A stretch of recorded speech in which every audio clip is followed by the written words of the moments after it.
Broadband technology enables nearly every part of our online activities, including the delivery of government services. But there's a lack of access to broadband networks in many communities. The $1.2 trillion infrastructure bill provides over $65 billion to bridge that digital divide. John Bailey is a non-resident senior fellow at the American Enterprise Institute. John, welcome. Thank you so much for having me. So the NTIA is the National Telecommunications and Information Administration. It's part of the Commerce Department. They're getting the lion's share of this funding. What are they responsible for? Well, they're responsible for two major programs as part of this funding package. One is the Broadband Equity Access and Deployment Program. This is mammoth. It's $42 billion. It goes out to states through a formula that every state gets at least $100 million.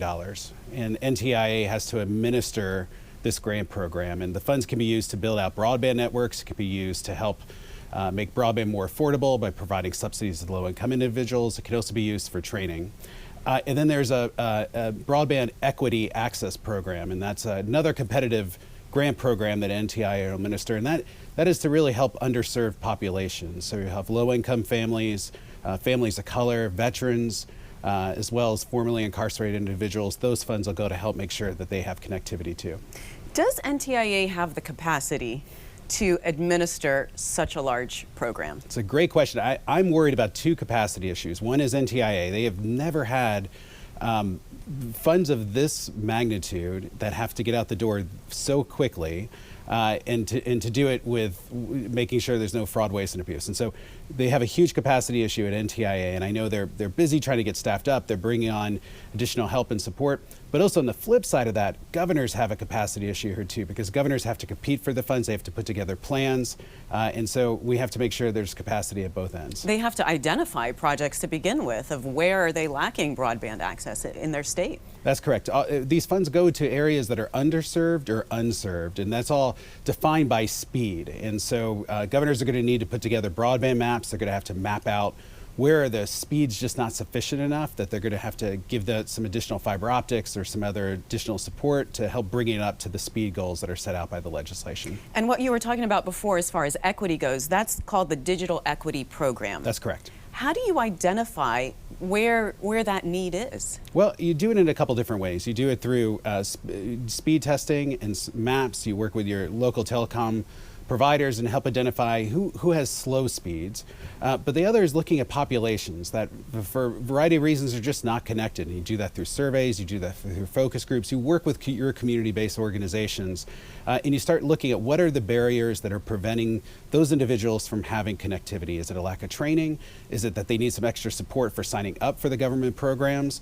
Or is it that they actually need infrastructure built out to their communities? And then you start putting together a plan from there. And not to state the obvious, but without broadband, you're pretty much out of luck. You can't do, online school. There's certain jobs that are not available to you. You can't get access to certain government functions that are now online. That's correct. I mean, the pandemic really showed this to us, that if you didn't have connectivity, you couldn't access your remote learning. You couldn't apply for government assistance programs, whether it was food stamps or unemployment insurance. You couldn't access the job training you needed to get back into the labor markets. And so I think what the pandemic showed us is that connectivity is essential. And again, it's amazing that Congress was able to provide a whole series of broadband programs over 3 legislative bills, the biggest being this one, $65 billion, that can hopefully help us to finally close this digital divide. So what other agencies are involved in providing oversight and broadband infrastructure? Well, the FCC obviously is going to be critical here. They provide maps, they help with some of the speed goals, they're going to help with some of the technical issues. They also operate an affordable connectivity fund, which helps low-income families, families that are on food stamps or WIC, or receive a Pell Grant. They can get a $30 a month monthly subsidy to help make the broadband that's available in their area more affordable for them. And so the FCC is going to be critical. But I think you're also going to see throughout the legislation, there's tasking the federal government with doing an interagency approach for this. So the Department of Education, because of the kids that are disconnected, Department of Labor, because of the job training aspects, there's going to be an interagency coordination aspect of this to help with implementing the programs. What's the timeline? I mean, when can or underserved communities expect to have broadband up and running? It's a great question. Well, so there's multiple programs, and the FCC one, the Emergency Connectivity, or it used to be called the Emergency Broadband Benefit. Now it's called the Connectivity Fund. That literally starts January 1st, and so just in a few weeks here, and families can start applying for that immediately. For the other funds the Department of Commerce administers, those applications will be launched sometime in the next 4 to 6 months.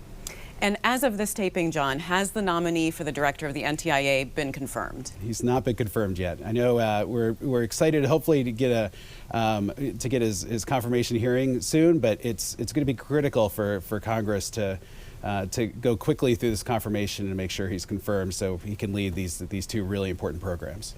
All right. Well, John, thank you so much for being on the program. Nice to talk to you. Great to talk to you, too. Thank you. Thank you for watching. If you enjoyed the video, give it a thumbs up and subscribe to our channel so you don't miss out on any future Government Matters interviews.